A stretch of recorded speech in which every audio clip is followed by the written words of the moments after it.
เป็นตัวแทนมาจากหมู่32จะมานำเสนอบทสอนที่มีชื่อว่าเสียงแค้นบ้านเฮาแต่ก่อนประชาชนลาวได้ดำรงชีวิตแบบธรรมชาติหาเช้ากินค่ำมีที่เป็นชีวิตแบบง่ายดายในน้ำในตาในน้ำมีเขาโชคอยู่หากินตามสภาพแวดล้อมที่เป็นไปด้วยธรรมชาติปลอดภัยให้สารพิษดูมันก็อย่างเพียรช่วยเหลือซึ่งกันและกันด้วยจิตใจอันบริสุทธิ์สมกับคำที่ว่าไปเหยียบหมามาเหยียบเทียนนั่นแล้วดังบทเพลงที่จะแสดงต่อไปนี้ขอเชิญบรรดาทานทักสมและช่วยเสียเป็นกำลังใจให้ของ32ด้วยขอขอบใจ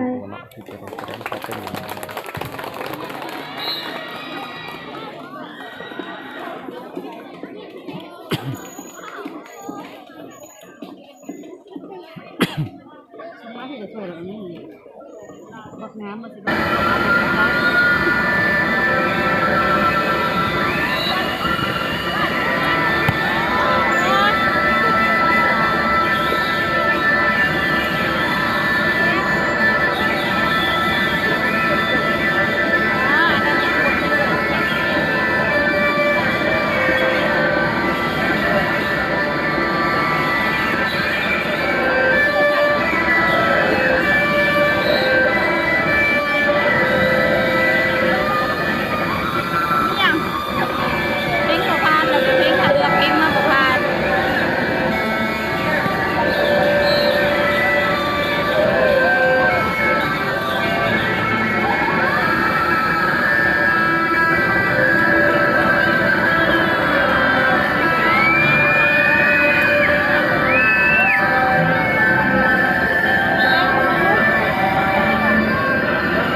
เพลงมันไปหายจนมันก็ไปทำเพลงนะ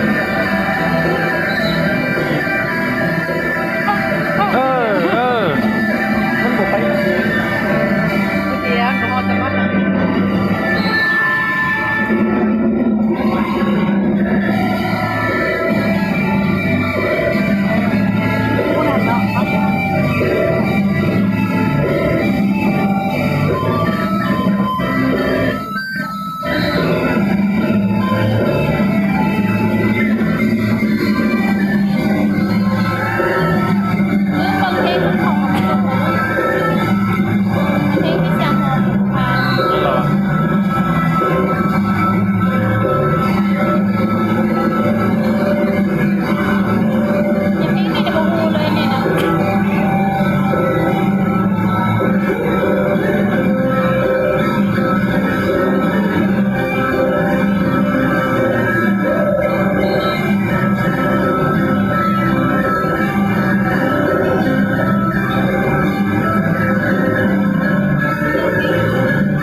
เกียร์กวางเลยเ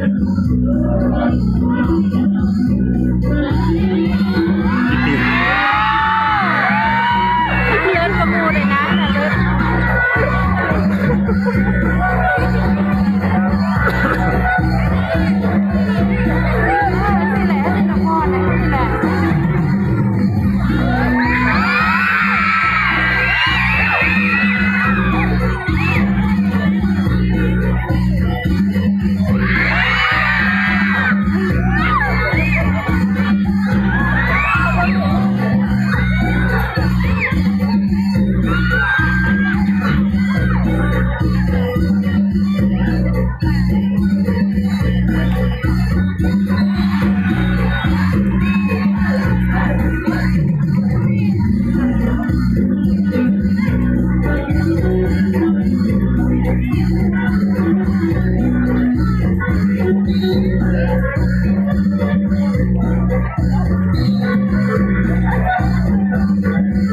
โยกไม่ได้นะโยกไม่ได้นะ บนโยมล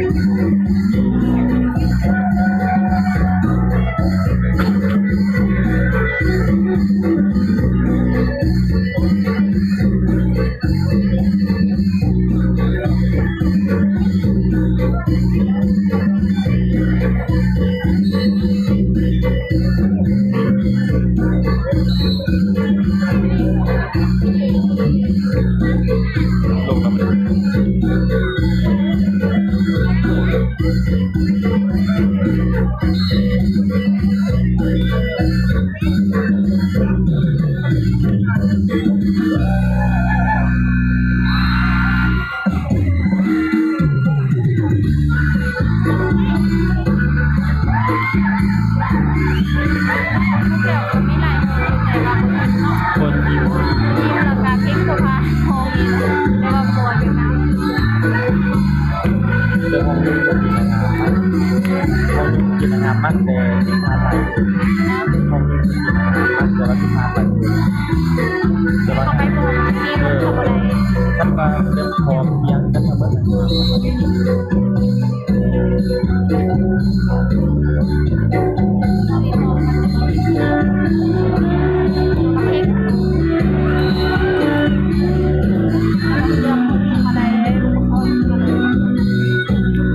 คนยิ้มแล้ว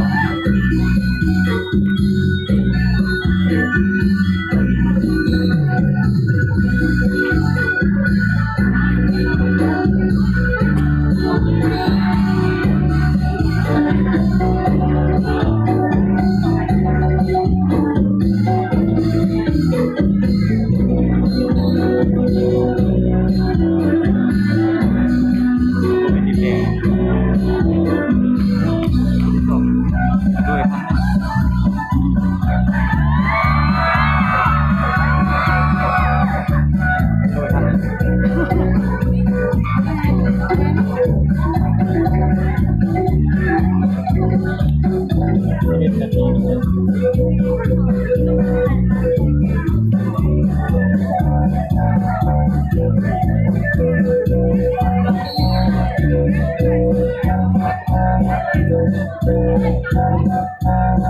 เป็นนาที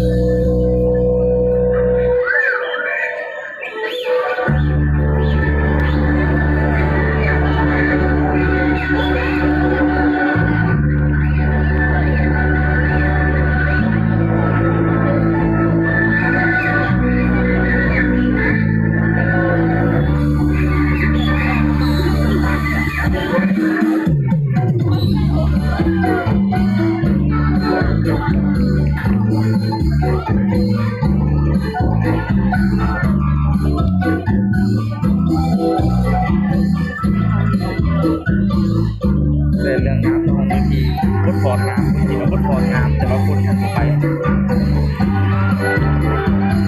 คันเราอันนี้ไม่พอดบดทีนี่ก็โอเคเลย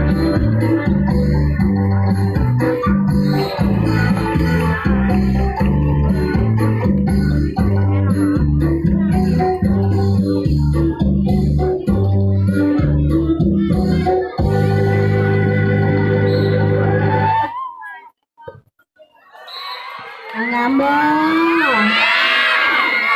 งามทุกนิดแท้สนะเอา